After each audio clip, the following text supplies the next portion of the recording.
এখনো কিন্তু আমরা অগাস্ট মাসে যাইনি, আমরা এখনো জুলাই মাসে আছি। এই জুলাই হত্যাকাণ্ডের ফয়সালা করেই আমরা অগাস্টে যাব।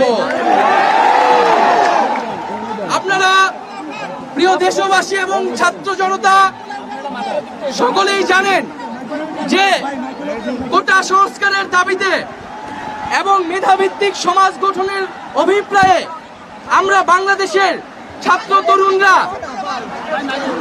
আমরা বৈষম্য বিরোধী ছাত্র আন্দোলনের ব্যানারে সারা বাংলাদেশে শান্তিপূর্ণ আন্দোলন গড়ে তুলেছিলাম। ভাই এই সবগুলো একসাথে ধরা যায়। আমাদের ন্যায্য এবং যৌক্তিক আন্দোলনে আপনারা দেখেছেন কিভাবে এই ঢাকা বিশ্ববিদ্যালয়ে আমাদের বোনদেরকে ছাত্রলীগের হায়নারা পিটিয়েছে, নির্মমভাবে হামলা করেছে। আমরা তারপরে দেখেছি যে আইন শৃঙ্খলা বাহিনীকেও দমন পীড়নে কাজে লাগিয়ে সারা দেশের ছাত্রদের উপরে নির্মম অত্যাচার শুরু করা হয়েছিল। এর প্রতিবাদে আমরা সারা বাংলাদেশে শাটডাউন কর্মসূচি দিয়েছিলাম এবং সেই শাটডাউন কর্মসূচিতে সারা বাংলার ছাত্রদের সাথে অভিভাবক, শিক্ষক সহ শ্রমিক সহ সর্বস্তরের নাগরিকরা আমাদের সাথে এসে আমাদের নিরাপত্তা দিতে নেমে এসেছিলেন। এবং আমরা দেখেছি যে এই সরকার সেই শাটডাউন কর্মসূচিতে ইন্টারনেট বন্ধ করে দিয়ে একটা ডিজিটাল ক্র্যাকডাউন শুরু করেছিল। পরবর্তীতে পুলিশ পিছু হটলে সেনাবাহিনীকে নামিয়ে কারফিউ জারি করা হয়েছিল। তারপরেও ছাত্র জনতাকে কিন্তু প্রতিরোধ থামে নাই। ছাত্র জনতা 19 জুলাই কারফিউ ভাঙার ঘোষণা আমরা দিয়েছিলাম রাতে, এবং সেই ঘোষণা কোনো মিডিয়ায় প্রচার করতে দেওয়া হয় নাই। এবং 19 জুলাই ভাই আপনারা থামেন। 19 জুলাই আমাদের সমন্বয়ক কয়েকজনকে তুলে নিয়ে নির্মমভাবে অত্যাচার করে এবং আমাদেরকে জবরদস্তি করে আন্দোলন প্রত্যাহার এবং সরকারের সাথে সংলাপের জন্য।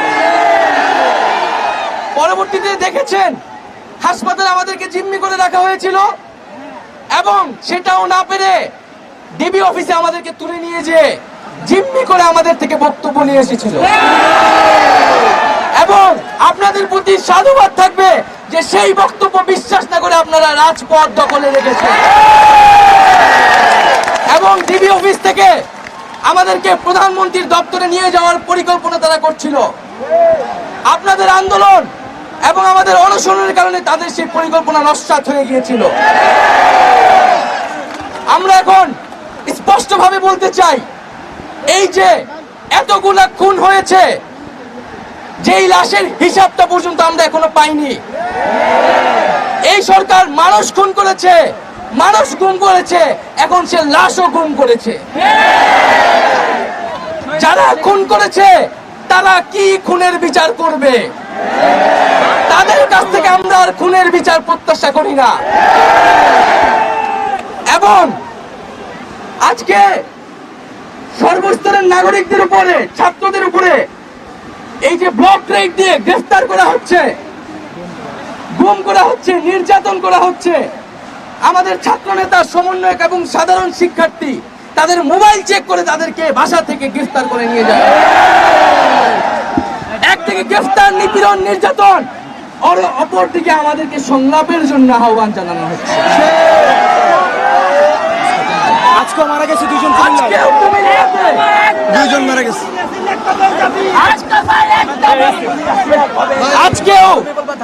আজকেও কুমিল্লাতে হামলা হয়েছে এবং নিহত করা হয়েছে। আমার ভাই শহীদ হয়েছে। আমরা শহীদ হইতে ভয় পাই না। আজকে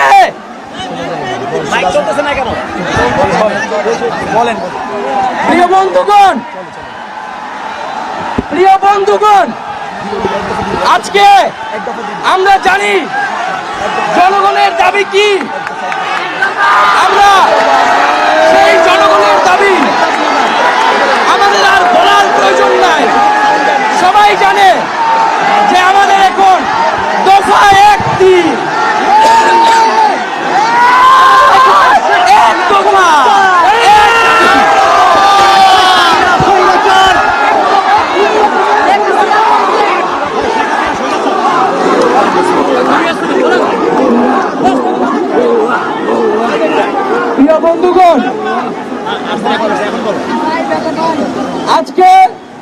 ফ্যাসিবাদের জন্য এই বাংলাদেশের জনগণ নেমে এসেছিল।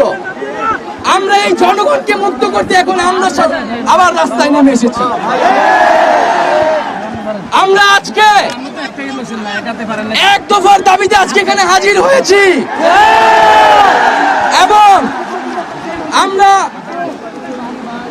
জীবনের নিরাপত্তা, বাংলাদেশের মানুষের জীবনের নিরাপত্তা, সমাজের ন্যায় বিচার প্রতিষ্ঠার জন্য আমরা এক দফার সিদ্ধান্তে উপনীত হয়েছি এবং এই সরকার কোনোভাবেই আর এক মিনিটও ক্ষমতায় থাকার বৈধতা রাখে না।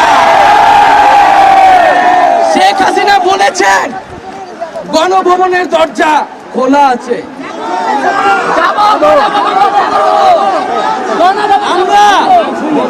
আমরা সাধুবাদ জানাই যে তিনি আগেই বুঝতে পেরেছেন যে গণভবনের দরজা খোলা রাখতে হবে,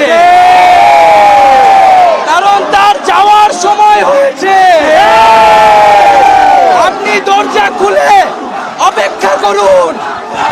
আমরা সংলাপ নয়, আমরা আপনাকে উৎখাত করার জন্য আসব। বন্ধুগণ,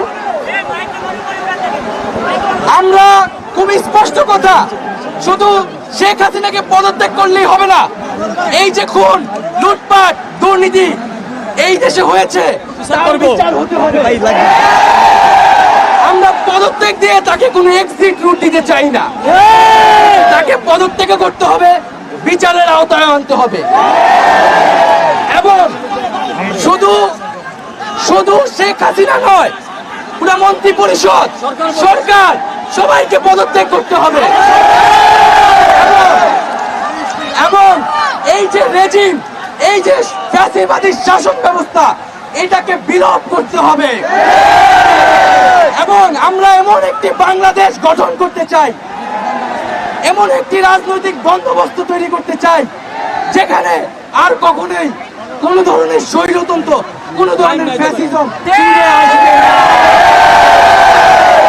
আমরা সেই এক দফার উদ্দেশ্যে আমাদের এক দফাটি হলো শেখ হাসিনা সহ এই সরকারের পতন এবং ফ্যাসিবাদের বিলোপ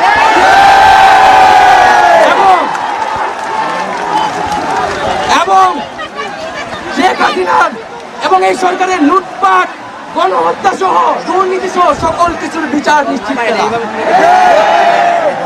এবং আগের সকল হত্যা, গুম, নিপীড়নেরও বিচার করা হবে। সকল রাজবন্দীদের মুক্তি নিশ্চিত করতে হবে। আমরা প্রয়োজনে জেল মুক্ত করে আমার ভাইদেরকে নিয়ে আসব।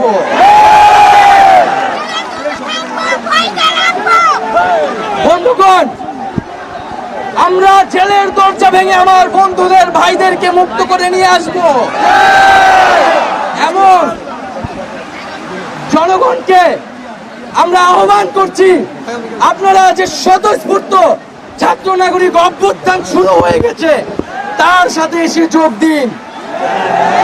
পাড়ায় পাড়ায়, মহল্লায় মহল্লায় সংগঠিত হন এবং আমরা খুব দ্রুতই বৈষম্য বিরোধী ছাত্র আন্দোলন থেকে ছাত্র নাগরিক অভ্যুত্থানের জন্য সর্বস্তরের নাগরিক, ছাত্র সংগঠন এবং সকল পেশাজীবী মানুষের সাথে মিলে সম্মিলিত মোর্চা ঘোষণা করব এবং সকলের সাথে আলোচনার মাধ্যমে ভবিষ্যৎ বাংলাদেশের জাতীয় রূপরেখা আমরা খুব শীঘ্রই আপনাদের সামনে হাজির করব। তার আগ পর্যন্ত আমরা জনগণকে সর্বাত্মক অসহযোগ আন্দোলনে নামার আহ্বান জানাচ্ছি। আগামীকাল থেকে সর্বাত্মক অসহযোগ আন্দোলন চলবে। এই খুনি সরকারকে আমরা কোনোভাবেই সমর্থন দিব না, কোনোভাবেই কোঅপারেট করব না এবং যদি কোনোভাবে ইন্টারনেট বন্ধ করা হয়, যদি কোনোভাবে কারফিউ দেওয়া হয়, জরুরি অবস্থা দেওয়া হয়, আমরা তা আজকে থেকেই বলে দিলাম, আমরা তা প্রত্যাখ্যান করি। আমরা প্রয়োজনে গণমোহন ঘেরাও করে আপনাকে উৎখাতের ব্যবস্থা করব। বন্ধুগণ, ইতিহাস বলছে ছাত্র নাগরিককে এখন দায়িত্ব নিতে হবে। আমাদের দাবি জানানোর কেউ নাই, আমাদেরকে আমাদের দাবি বাস্তবায়ন করতে হবে। এবং সবার প্রতি আহ্বান থাকবে, আপনারা শান্তিপূর্ণভাবে অসহযোগ এবং রাজপথের কর্মসূচি পালন করবেন, জনগণকে আসতে উদ্বুদ্ধ করবেন। নিরাপত্তা বাহিনী, সেনাবাহিনী, সরকারি কর্মকর্তা সবার কাছে আহ্বান থাকবে, জনগণ যদি সরকারকে প্রত্যাখ্যান করে, সরকার যদি জনগণের বিপক্ষে দাঁড়ায়, সেই সরকারের হুকুম মানতে আপনারা আর বাধ্য নন। কোন সরকারকে সমর্থন না দিয়ে ছাত্র নাগরিকের পাশে দাঁড়ান। আমরা আপনাদেরকে আমাদের মিছিলে আসার আহ্বান জানাচ্ছি। আমরা হুকুমে আসামি, তার বিচার চাই।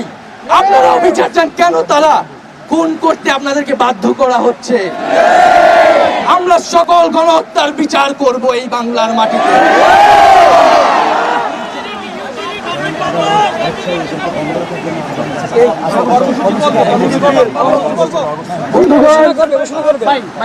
আমি সংক্ষেপে আমার বক্তব্য শেষ করছি। আমি কি ডিস্টার্ব করতেছি এদের? আমরা এক দফা আমার পায়ের রগের উপর রগ সরকার উঠছে। এবং ফ্যাসিবাদী শাসন ব্যবস্থার বিলোপ ঘোষণা করছি। এর জন্য ছাত্র নাগরিকের অভ্যুত্থান আহ্বান করছি এবং আগামীকাল থেকে অসহযোগ কর্মসূচি পালিত হবে এবং আপনাদের সামনে অসহযোগ কর্মসূচির বিস্তারিত ব্যাখ্যা আমাদের আরেকজন সমন্বয়ক দিবেন। এবং আপনাদের প্রতি আহ্বান থাকবে, যদি আমাদেরকে গ্রেফতার করা হয়, মেরে ফেলা হয়, আমাদের যেই ভাই আমাদের গুম করা হলো, কিন্তু যেই মায়ের বুক খালি করা হয়েছে তাকে কি দেওয়া হবে? আমাদের জীবনের বিনিময়েও শেষ রক্তবন্ধু পর্যন্ত এই লড়াই সবাই চালিয়ে যেতে হবে। এখানে কোনো নেতৃত্ব নাই, সমন্বয়ক নাই, বাংলাদেশের জনগণই এই গণঅভ্যুত্থানের নেতৃত্ব দিবে। আমরা কিন্তু ৭১-এর অসহযোগ ঘোষণা করেছি, কোন গান্ধীবাদী অসহযোগ কিন্তু আমরা ঘোষণা করেছি। আমরা শান্তিপূর্ণ থাকবো যদি আপনারা অস্ত্র না চালান, আপনারা গুলি না চালান। কিন্তু যদি শিক্ষার্থীদের জন্য উপরে, নাগরিকদের উপরে অস্ত্র চলে, তাহলে কিন্তু প্রতিরোধ গড়ে তোলা হবে।